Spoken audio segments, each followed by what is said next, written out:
இந்த செய்தியின் தலைப்பு இருளிலே நடத்தும் கர்த்தர். எனக்கு அன்பான தேவனுடைய பிள்ளைகளே, புலம்பலின் புஸ்தகம் 3ஆம் அதிகாரம் 2வது வசனத்தை கவனித்து பாருங்கள். அவர் என்னை வெளிச்சத்திலே அல்ல இருளிலே அழைத்து நடத்தி வந்தார். எனக்கு அன்பான தேவனுடைய பிள்ளைகளே, நாம் ஆராதிக்கிற தேவன் ஆராய்ந்து முடியாத பெரிய காரியங்களையும் எண்ணி முடியாத அதிசயங்களையும் செய்கிறவராயிருக்கிறார். ஒருவேளை அவர் நமது வாழ்க்கையில் செய்கிற காரியங்கள், செய்ய போகிற காரியங்கள் நமக்கு புத்திக்கு எட்டாதவைகளாக கூட இருக்கலாம். நாம் நினைத்து பார்க்க கூடாத காரியங்களையும் அவர் நமது வாழ்க்கையில செய்வார்.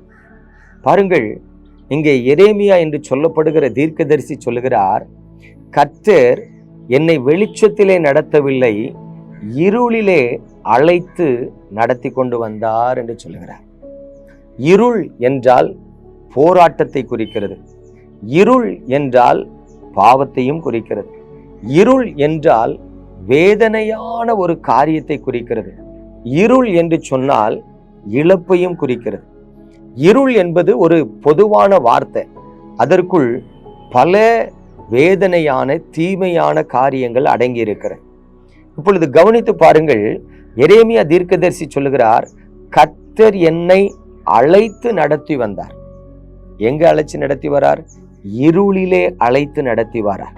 அப்படியானால் தேவனுடைய பிள்ளைகளை பாருங்க, இருள் எரேமியா தீர்க்கதரிசியை மேற்கொள்ளவில்லை. இருள் எரேமியா தீர்க்கதரிசியின் வாழ்க்கையை அழிக்கவில்லை. இருள் எரேமியா தீர்க்கதரிசியை கர்த்தரை விட்டு பிரிக்கவில்லை. எவ்வளவு பெரிய பாக்கியம் பாருங்க.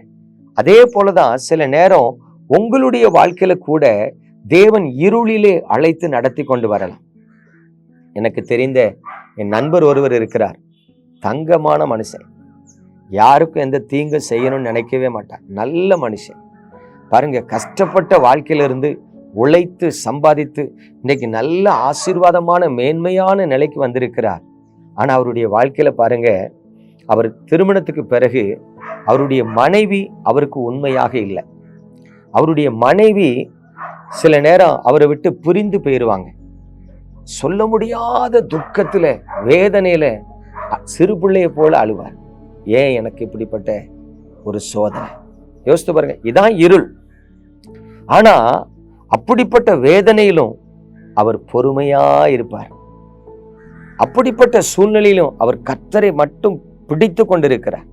எதற்காக இதை சொல்லுகிறேன்னா, தேவனுடைய பிள்ளைகளே, ரட்சிக்கப்பட்டிருக்கிறேன், மனம் திரும்பி இருக்கிறேன், ஜெபித்து கொண்டிருக்கிறேன், ஆனா என்னுடைய வாழ்க்கையில ஒரு இருள் வந்திருக்கிறதே என்று சொல்லி நீங்க கலங்குறீங்களா? சிலர் சொல்லுவாங்க, யாரோ செய்வனை வச்சுட்டாங்க. ஒருத்தர் செய்வனை வைக்கல. கர்த்தர் உங்களை இருளில் அழைத்து நடத்தி கொண்டிருக்கிறார். உங்க வாழ்க்கையில ஒரு இருள் இருக்கிறது. அந்த இருளுக்கு மத்தியில அவர் உங்களை நடத்தி கொண்டிருக்கிறார். அல்லேலூயா. அவர் கைவிட மாட்டார். எனக்கு அன்பான தேவனுடைய பிள்ளைகளே, ஒருவேளை இன்றைக்கு உங்க வாழ்க்கையில ஒரு இருளின் பாதையில நீங்க நடத்தப்பட்டு கொண்டு இருக்கிறீங்கன்னா மறந்துடாதீங்க, கர்த்தர் உங்க கூட இருக்கார். அவர் உங்களை நடத்தி கொண்டு இருக்கிறார். அவர் கைவிடவே மாட்டார். அல்லேலூயா. நிச்சயமா உங்களை வெளிச்சத்துக்கு கொண்டு வருவார். நம்ம ஜெபிப்போமா? எங்கள் அன்பின் பரலோக தகப்பனே, பரிசுத்தமான இந்த நல்ல நாளுக்காக உமக்கு ஸ்தோத்திரம். உமது கிருபையுள்ள கரத்தில் உமது பிள்ளைகளை தருகிறேன், ஆசீர்வதிக்கிறேன். இந்த வார்த்தையின்படி நீர் உமது பிள்ளைகளை நடத்தும். இந்த வார்த்தையின்படி உம்முடைய பிள்ளைகளை ஆசீர்வதியும்.